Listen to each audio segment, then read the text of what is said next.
Laurent, bonjour. Bonjour. Moi, c'est En Max. fait, le but de ce qu'on appelle une cour oasis, c'est de désimperméabiliser toutes les surfaces, d'éliminer tous les enrobés. Là, on va voir des bétons drainants de couleur claire, justement pour éviter la réverbération Du soleil, de la chaleur bien sûr. sur le bitume. On prend une chaleur pas possible. Là, sur les bétons seront couleur enfin, crème, blanche. Donc déjà, ça prend moins la chaleur. Après, on a des dalles,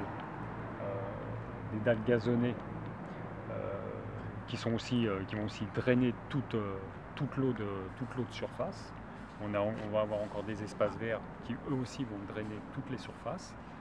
Et on a fait un drain avec ce qu'on appelle deux jardins de pluie, d'accord, qui vont eux réceptionner toute l'eau de cette surface-là pour la drainer on est un peu dans le petit parc où il y a un réservoir d'eau pour l'hiver, pour évacuer, qui finira par s'évacuer dans le sol.